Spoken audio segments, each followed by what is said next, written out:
How's it going, everybody? Tom here with Keto Lifestyle, and today I'm answering the question of, can you drink on keto? Now, this is kind of a debate between people that are on keto of what you can and what you can't drink, and this is just my personal opinion, and based on my experimentation, what I have found does not knock me out of ketosis and what does, and also just based on research, the kind of carbohydrates that are in certain alcohols. So, without much further, let's get started. Now, over here, I have the things that are pretty safe to drink, and the things over here are just 100% not. So let's kind of step through the ones that you can drink first. Most of these are going to be like super strong distilled alcohols. So we have vodka. Vodka's great, no carbs in here. Gin. Whiskeys. Rye whiskey. Rum. And tequila. Those are the things that I would try very hard to stick with if I were you.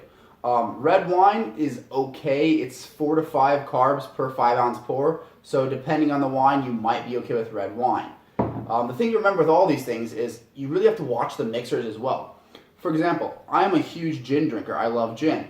Problem being is most of the time you'll order a gin and tonic. And without thinking about it, you've just consumed a ton of carbohydrates. Tonic water has a ton of carbs in it. So instead of gin and tonic, you may have to order gin and soda. So with these things, my recommendation is to mix it with a diet soda. Yes, there is some artificial sweetener in diet soda, but most of them are sweetened with things that will not affect your glucose levels. So this is your safe bets. Now these over here are things that I would 100% stay away from.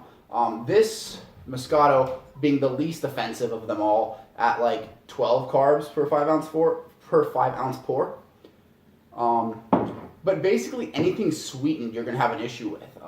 Amaretto, this might surprise you, but there's quite a bunch of carbs in amaretto.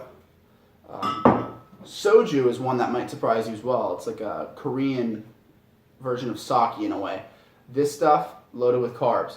And then the things like you'd expect, like triple sec, Malibu, Midori, all of your flavored vodkas, Fireball, so your flavored whiskeys. That includes like Jack Daniel's Tennessee Fire. Anything with a flavoring is going to have carbs, and you really just need to stay away from it altogether.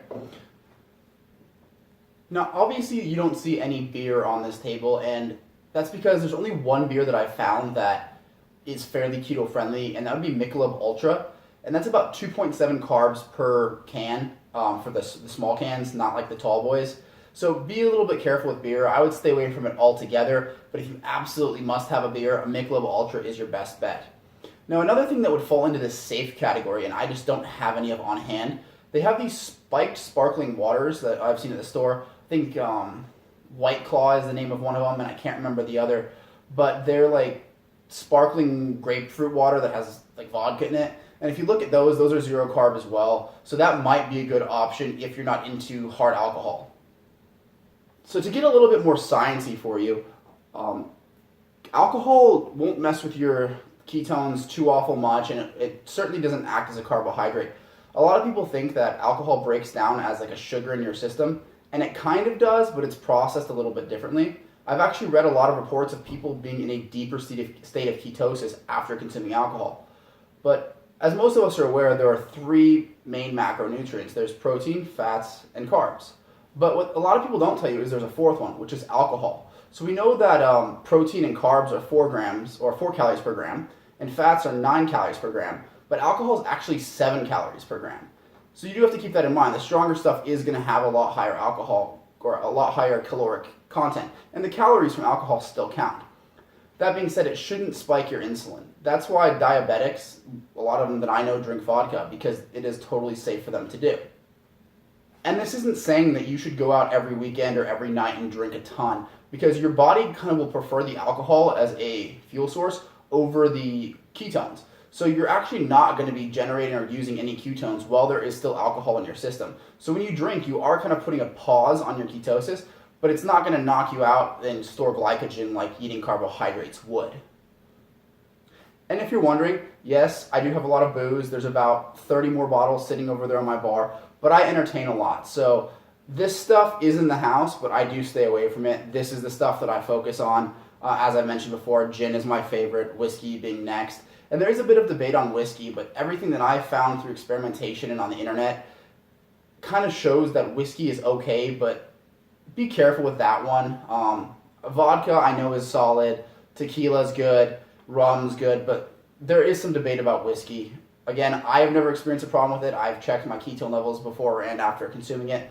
Haven't had much of an issue, but fair warning on that one.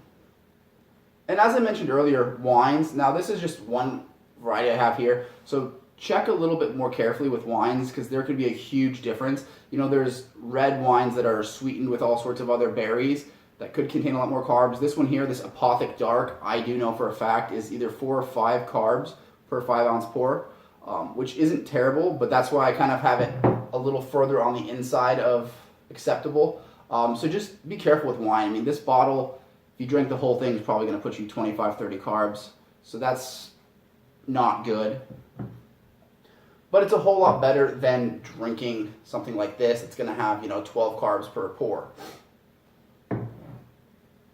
So with that, I'm going to go ahead and close out this video. If you haven't subscribed yet, please feel free to do so. I post 3 videos a week. I post a cooking video, a keto informational video, much like this one that you just watched, and a weekly vlog. So if that sounds interesting to you, go ahead and subscribe. If you like this video, go ahead and leave it a like. And if you have any questions, comments, anything I missed, go ahead and leave them in the comment section, and I'd love to have a conversation about it.